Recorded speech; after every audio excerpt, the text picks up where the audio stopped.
అందరికీ నమస్కారం. రాశి ఫలాలు న్యూస్ ఛానల్ కి స్వాగతం.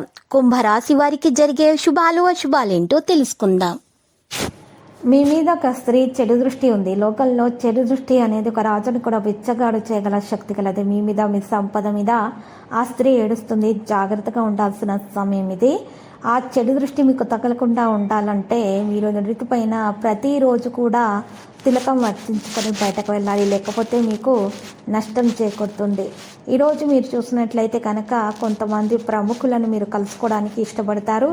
కొన్ని రోజులు కష్టపడి పనిచేస్తున్నటువంటి విషయాల్లో మీకు ఫలితం ఈరోజు అందుతుంది. ఏదైనా కొత్త పని చేయడానికి ఏ సమయం అనుకూలంగా ఉంది. పని సామర్థ్యం మెరుగ్గా ఉండి మార్కెట్ పునరుత్పత్తి తీసుకురావడం జరుగుతుంది. ఈ సమయంలో పెద్ద నష్టాన్ని మీరు జరగకుండా చూసుకోవాలి. పనికిరాని కార్యకలాపాలలో సమయం గడపకండి. అన్ని నిర్ణయాలు మీకు మీరే తీసుకోండి. పూర్తి శక్తితో మీ పని కోసం కష్టపడండి. ప్రయోజన మార్గాలు తెరవబడతాయి. అధిక పని కారణంగా ఉద్యోగస్తులు ఈరోజు కాస్త సమస్యలు ఎదురవుతాయి. వివాహ ప్రణాళికలు ఈరోజు జరుగుతాయి. ఆరోగ్య విషయంలో పని యొక్క భారం వల్ల ఆరోగ్య విషయంలో కాస్త అలసట కారణంగా కాస్త నొప్పి, బాధ అనేది ఉంటుంది. ఈరోజు నిద్రలేని సమస్య వల్ల బాధపడతారు. ప్రతికూలంగా ఉన్న విషయాన్ని దూరంగా ఉంచండి. ఏ పని చేసినా కూడా పెద్దల ఆశీస్సులు తీసుకొని మొదలు పెట్టండి. ఈరోజు మీరు ఆరోగ్యం జాగ్రత్తగా చూసుకోవడానికి ప్రయత్నించండి. ఆరోగ్య సంబంధిత సమస్యలు తొలగించడానికి ప్రయత్నాలు చేయండి. జీవన శైలిని మార్చడానికి ప్రయత్నించండి. యోగా, వ్యాయామం చేయండి.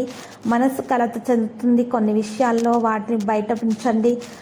ఈరోజు ఆశాజనకంగా ఉన్న విషయాల మీద శ్రద్ధ పెట్టండి. అడ్డంకులు ముగుస్తాయి. వ్యాపారం సాధారణమవుతుంది.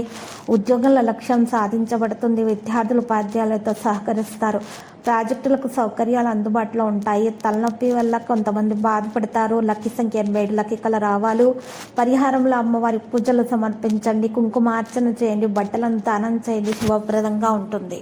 ప్రతిరోజు ఈ విధంగా రాశి ఫలాలు తెలుసుకోవడానికి వీడియోని తప్పకుండా లైక్ చేయండి. క్రింద కనిపిస్తున్న రెడ్ కలర్ సబ్స్క్రైబ్ బటన్ ని తప్పకుండా క్లిక్ చేయండి. లైక్ మరియు సబ్స్క్రైబ్ చేసిన వారికి ఈ రోజు ఏదో ఒక శుభవార్త వినాలని నేను దేవుణ్ణి ప్రార్థిస్తున్నాను. Thank you for watching this video.